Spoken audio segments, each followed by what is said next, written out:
नमस्कार दोस्तों, हमारे YouTube चैनल BHU एकेडमी में आप लोगों का बहुत बहुत स्वागत है।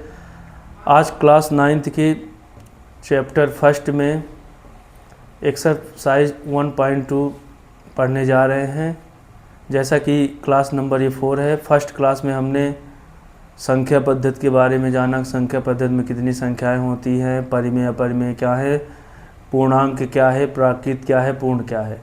फिर सेकेंड क्लास में हमने एक्सरसाइज में प्रश्नावली 1.1 में कुछ क्वेश्चन को सॉल्व किए थे कि शून्य कैसी परिमेय संख्या है, रेशनल नंबर है। फिर उसके बाद हमने दो संख्याओं के बीच में कितनी परिमेय संख्याएं होती है सीखा और कुछ 5-6 परिमेय संख्या निकाले थे।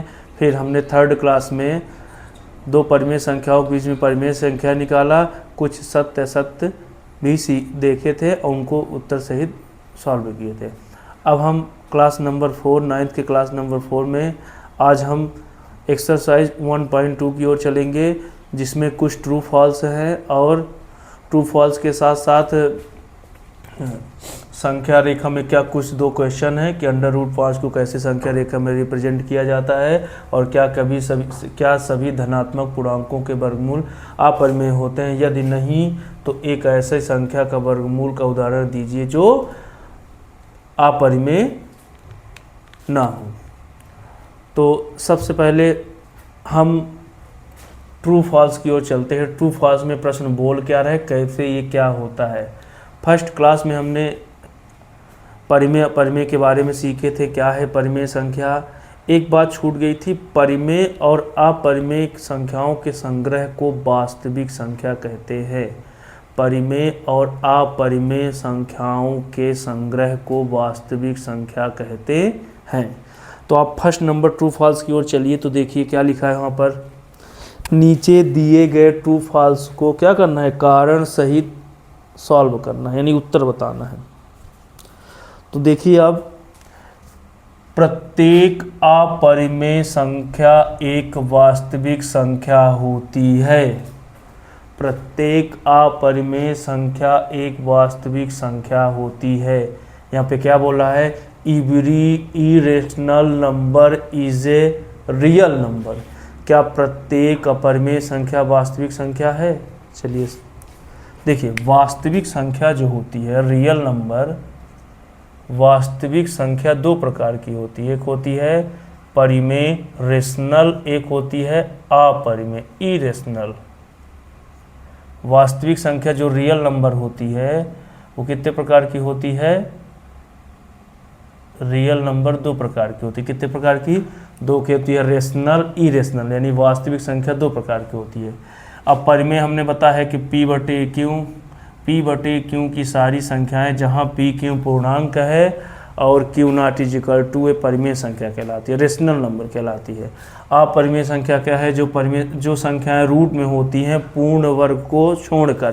परफेक्ट स्क्वायर को आप छोड़ दीजिए, सभी अंडर रूट वाली संख्याएं अपरिमेय संख्या होती है। परफेक्ट स्क्वायर पूर्ण वर्ग को छोड़कर सभी संख्याएं अपरिमेय। अब यहाँ पे आप प्रश्न को देखिए अच्छे से, क्या बोला है, प्रत्येक अपरिमेय संख्या एक वास्तविक संख्या होती है।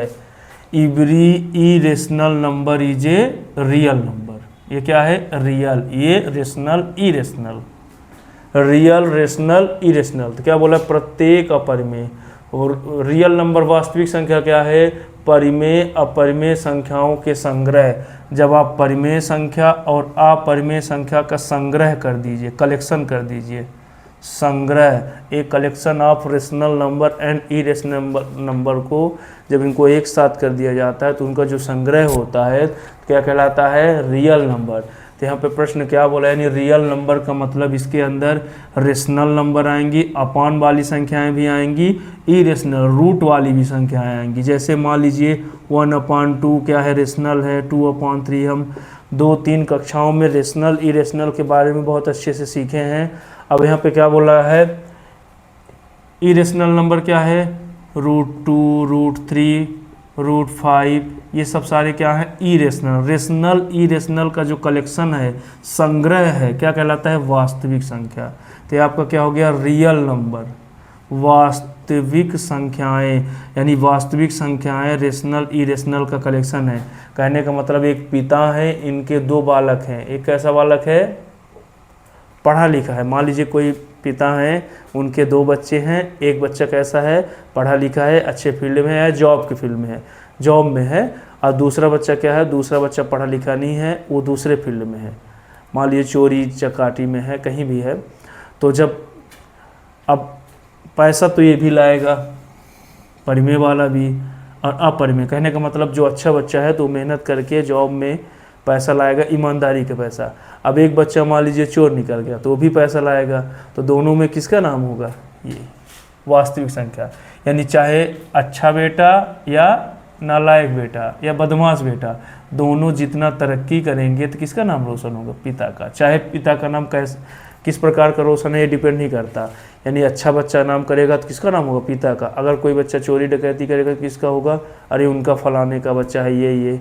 तो इस प्रकार वो क्या बोला है? प्रत्येक अपरिमेय संख्या, यानी जो बदमाश बच्चा है, जो धन कमा रहा है, क्या टोटल रेशनल है? क्या पिता स्वयं जिम्मेदार है? पिता के पास भी तो अच्छा बच्चा भी है, जो कि बदमाश बच्चा है। तो इवरी नेशनल, यानी जो ये पैसा कमा के रखेंगे तो क्या पूरा इनका हक है? नहीं, इसके पास तो अच्छा पैसा भी है। इसलिए प्रत्येक अपरिमेय एक वास्तविक संख्या, यानी जो बदमाश बच्चा है, जो काला ब्लैक मनी लाएगा तो क्या टोटल इसमें है? नहीं, इसमें वास्तविक संख्या के पास क्या है?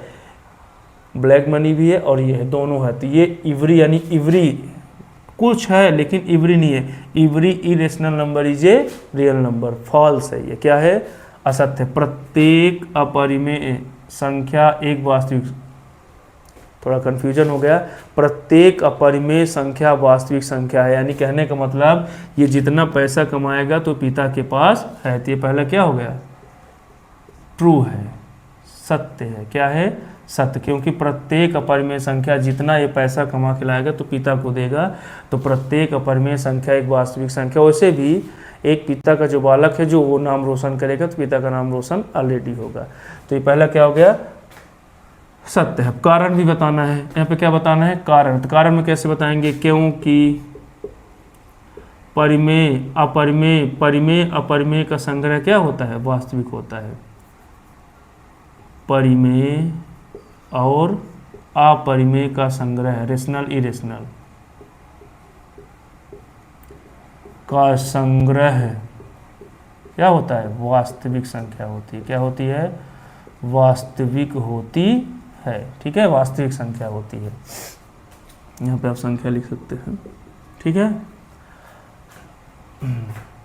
अब यहीं पे मान लीजिए पूछ देता प्रत्येक परिमेय वास्तविक है, यानी ये भी जितना नाम रोशन करेगा पिता का नाम रोशन होगा। अगर प्रत्येक परिमेय संख्या वास्तविक है, सत्य है। प्रत्येक अपरिमेय संख्या वास्तविक है, ये भी सत्य है। तो पहला उदाहरण समझ में आया? यानी प्रत्येक अपरिमेय वास्तविक संख्या होती है। Every rational number is a real number. Every irrational number is a real number. अब दूसरा है, अब देखिए संख्या रेखा में, दूसरा अब ट्रू फॉल्स की ओर चलिए, सत्य सत्य। संख्या रेखा में प्रत्येक बिंदु क्या रूट यम के रूप का होता है, जहां यम एक नेचुरल नंबर है, प्राकृतिक संख्या। आप चेक करिए क्या संख्या रेखा में प्रत्येक बिंदु, जितने भी आप बिंदु लेंगे क्या सब रूट यम प्रकार के होते हैं? चेक करिए। तो पहले आप संख्या रेखा बनाइए। क्या बनाइए? संख्या रेखा। चलिए संख्या रेखा बनाते हैं। पहले यहाँ पे क्या लिखा है? m एक प्राकृतिक संख्या, यानी m means natural number 1 to infinity, एक से लेकर अनंत तक की संख्याओं को क्या बोलते हैं? प्राकृतिक संख्या, प्राकृतिक संख्या। अब यहाँ पे क्या बोला? एक संख्या रेखा बनाइए। मान लीजिए संख्या रेखा है, 0 से स्टार्ट होती है। कहाँ से? इधर जाएंगे +1, इधर जाएंगे +2, -1, -2, बहुत सारी। ये माइनस इन्फिनिटी की ओर जाता है, ये प्लस इन्फिनिटी। इधर जाते हैं तो प्लस, और जब इधर जाते हैं तो क्या होता है? माइनस। लेफ्ट में माइनस, राइट में प्लस। अब यहाँ पे प्रश्न क्या बोला है कि प्रत्येक बिंदु रूट m के प्रकार का होता है, यानी m के जगह पर आप कोई भी बिंदु ले लीजिए। मान लीजिए √2 ले लिए, √2। 3 भी ले सकते हैं, √3, है ना। √2 ले ले, √3, √4 भी ले सकते हैं, √5 भी ले सकते हैं, कुछ भी लीजिए। अगर हम मान लीजिए √4 ले लेते हैं, ठीक है। रूट 4 क्या है, m, हमने क्या बताया है कि रूट m यानी प्राकृत संख्या, तो 4 ले ले तो रूट 4।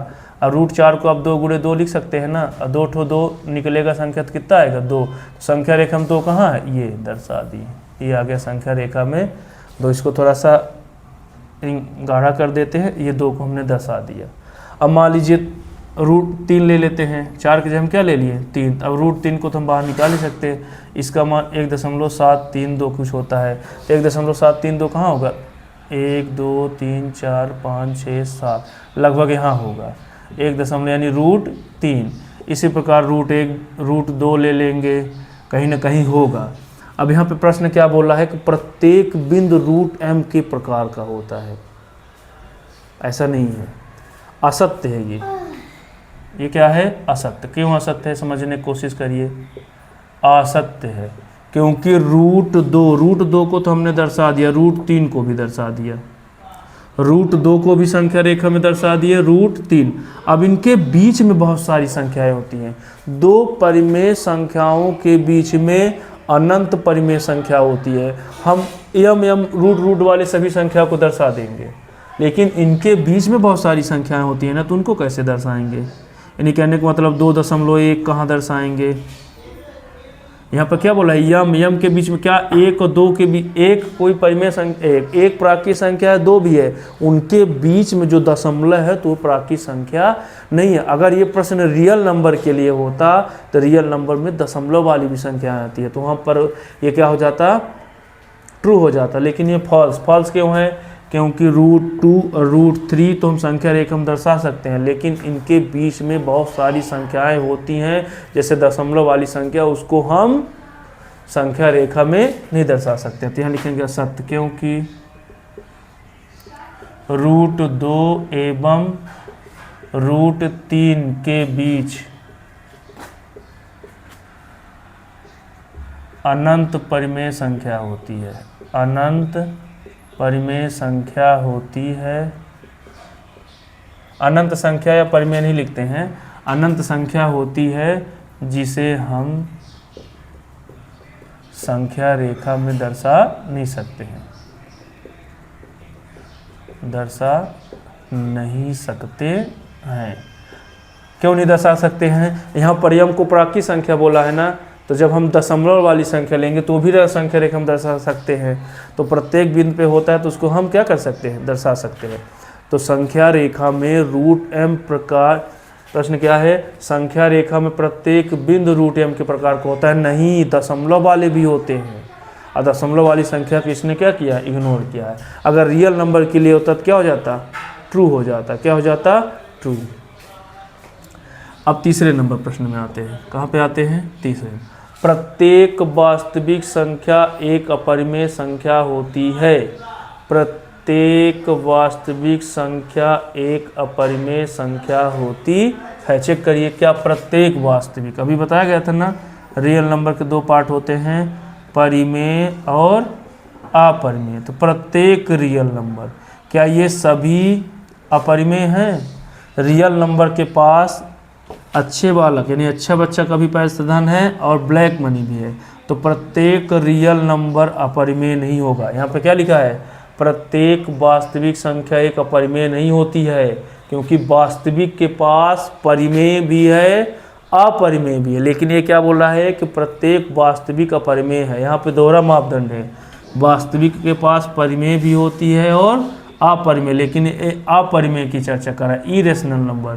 तो every real number is not irrational number, यानी प्रत्येक वास्तविक संख्या अपरिमेय संख्या नहीं होती। कुछ होती है लेकिन प्रत्येक नहीं होती। यहाँ पे प्रत्येक बोला तो ये भी क्या हो जाएगा, फॉल्स, असत्य हो जाएगा, असत्य।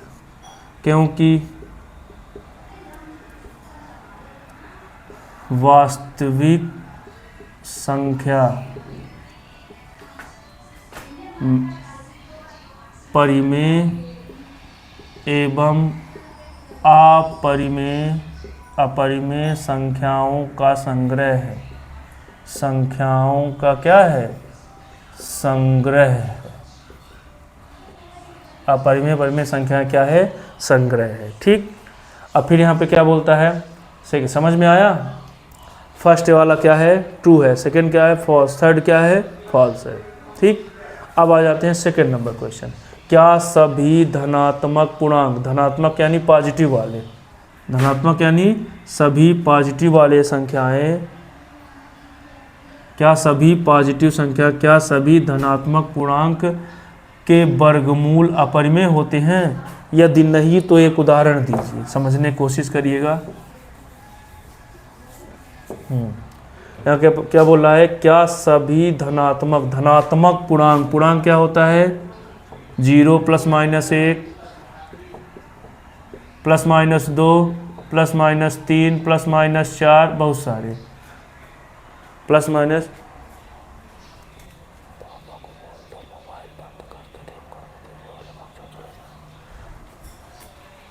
क्या सभी धनात्मक पूर्णांक, क्या सभी धनात्मक पूर्णांक अपरिमेय होते हैं? चेक करिए, अपरिमेय यानी रूट वाली पूर्ण वर्ग को छोड़कर। अगर ये पॉजिटिव लेना है, क्या लेना है, पॉजिटिव धनात्मक पूर्णांक बोला है, क्या बोला है, सभी धनात्मक पूर्णांक के वर्गमूल। तो ये देखिए सबका वर्गमूल निकालिए, वर्गमूल यानी अंडर रूट, वर्गमूल यानी अंडर रूट। क्या सभी अंडर रूट, क्या सभी धनात्मक पूर्णांक के वर्गमूल अपरिमेय हैं? ये तो अपरिमेय है, ये भी अपरिमेय है, लेकिन अंडर रूट 4 क्या है, परिमेय है। अंडर रूट 4 क्या है, परिमेय, क्योंकि 4 को हम 2 × 2 के रूप में निकालेंगे तो 2 कहाँ जाएगा, बाहर। तो अंडर रूट 1 परिमेय है, अंडर रूट 2 अपरिमेय है, अंडर रूट 3 अपरिमेय है, लेकिन अंडर रूट 4 परिमेय है। लेकिन ये प्रश्न क्या कर रहा है, बेवकूफ़ बना रहा है, बोल रहा है क्या सभी धनात्मक पूर्णांकों के वर्गमूल अपरिमेय हैं?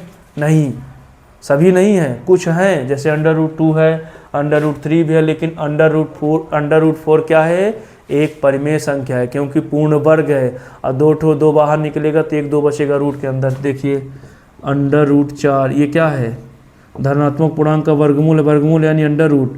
तो इसको 2 × 2 के रूप में बाहर निकालेंगे ना, 2 बाहर निकला, कितना बचा, 2, इसके नीचे एक छिपा है ना, तो ये देखो P/Q के रूप में परिमेय आ गया। अंडर रूट 4 क्या आ गया, परिमेय। अंडर रूट 4 क्या आ गया, परिमेय। अंडर रूट 4 क्या आ गया, परिमेय। इसलिए यहाँ पे इसका सॉल्व क्या होगा, इसका सॉल्व क्या होगा, इसका सॉल्व होगा सभी धनात्मक पूर्णांक के वर्गमूल अपरिमेय नहीं होते हैं। क्या है, नहीं होते हैं। उदाहरण दे दीजिए, बोला है नहीं तो एक उदाहरण दीजिए, तो एक उदाहरण दे दीजिए।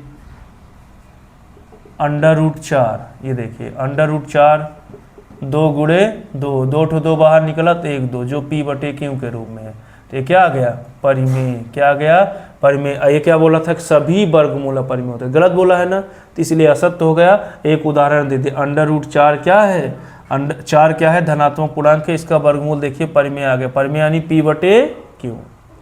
तो ये क्या हो गया, नहीं होते हैं। ठीक, अब ये लास्ट प्रश्न बहुत इंपॉर्टेंट प्रश्न है कि दर्शाइए कि संख्या रेखा में अंडर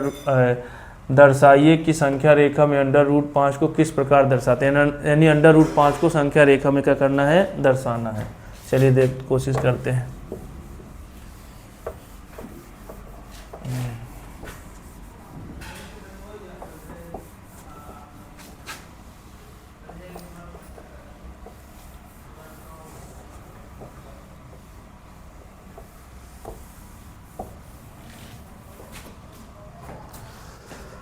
लास्ट इस एक्सरसाइज का 1.2 का last question, third number. Under root 5 को संख्या रेखा में दर्शाइए। कहाँ, संख्या रेखा में किस प्रकार दर्शाते हैं, किस प्रकार दर्शा सकते हैं। चलिए देखते हैं। यानी अंडर रूट 5 को आपको संख्या रेखा में दर्शाना है। अंडर रूट 5 को आपको संख्या रेखा में क्या करना है, दर्शाना है। चलिए दर्शाते हैं। सबसे पहले आप संख्या रेखा बनाइए। क्या बनाएंगे, संख्या रेखा।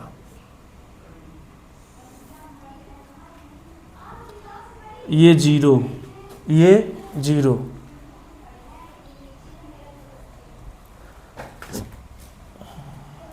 ये 0, ये हो गया +1, ये +2, ये +3, -1, -2, -3। ठीक, अब इस संख्या रेखा में √5 को क्या करना है, दर्शाना है।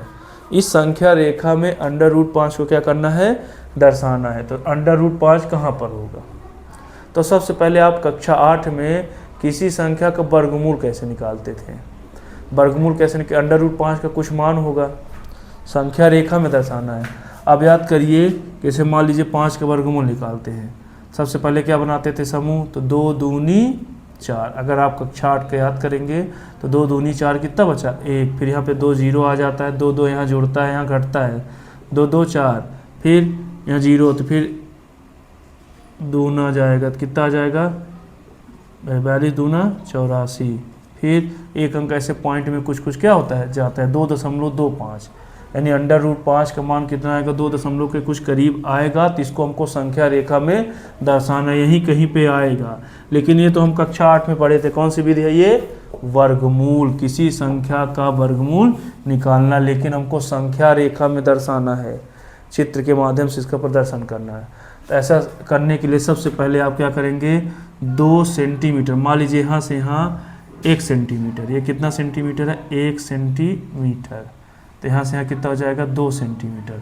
तो 2 सेंटीमीटर की आप एक लंबाई ले लेंगे, ये देखिए, इसका नाम क्या दे देते हैं, OB। क्या नाम दे देते हैं, OB। ठीक है, माना 2 सेंटीमीटर की एक लंबाई ले ली है, क्या है नाम उसका, OB। ठीक है, संख्या रेखा में 2 सेंटीमीटर की एक लंबाई OB हमने क्या कर लिया, ले लिया।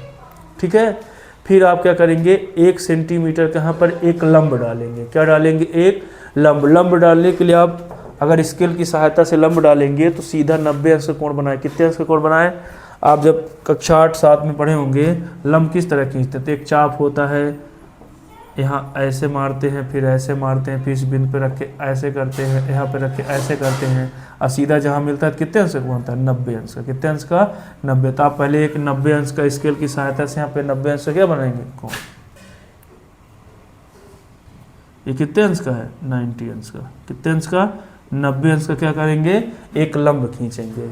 माना OB 2 सेंटीमीटर चाप की एक लंबाई है, बिंदु O पर एक लंब BX डाला, एक लंब क्या डाला, BX, एक लंब क्या डाले हैं, BX। अब यहाँ पर आप 1 सेंटीमीटर लंबाई का क्या ले लेंगे, एक बिंदु ले लेंगे। 1 सेंटीमीटर लंबाई के यहाँ पर एक चाप मार देंगे, मान लीजिए कितना है, 1 सेंटीमीटर। ये वाली पूरी कितना है, OB कितना है, ये 2 सेंटीमीटर। हमने कितना लंबाई लिया है, 2 सेंटीमीटर। यहाँ पर एक लंब खींचे, किसका नाम BX है, और 1 सेंटीमीटर लंबाई के एक चाप लिए, और इन दोनों को स्केल से क्या कर दिए, मिला दिए। क्या बन गया, एक समकोण त्रिभुज बन गया। सर्वप्रथम OB 2 सेंटीमीटर की एक लंबाई लेकर बिंदु B पर एक लंब BX खींचा स्केल की सहायता से, या फिर एक लंब खींचा, लंब खींचने के बाद 1 सेंटीमीटर इकाई का फिर क्या ले लिए, एक बिंदु ले लेते, इसका नाम क्या दे देते हैं, C। क्या नाम दे दिए, C। तो एक समकोण त्रिभुज बन गया OBC। कौन सा त्रिभुज बन गया, समकोण त्रिभुज OBC। ठीक है ना, समकोण त्रिभुज OBC। अब OBC एक कैसा त्रिभुज बन गया, समकोण त्रिभुज। और समकोण त्रिभुज में 90 के सामने वाली को हाइपोटेनस बोलते हैं, कर्ण बोलते हैं। क्या बोलते हैं, कर्ण। इसको क्या बोलते हैं, लंब। ये नीचे वाली क्या है, बेस, आधार। ये राइट एंगल है, ये कैसा है, राइट एंगल, हाइपोटेनस, परपेंडिकुलर, और ये बेस। ठीक है, ये क्या है, 90 के सामने वाली कर्ण है, ये लंब है, ये वाली आधार है। फिर हम क्या करेंगे, एक PGT, पाइथागोरस प्रमेय से, क्या, PGT, पाइथागोरस प्रमेय क्या बोलते हैं, सबसे बड़ी भुजा का वर्ग अन्य 2 भुजाओं के वर्गों के योग के बराबर होती है।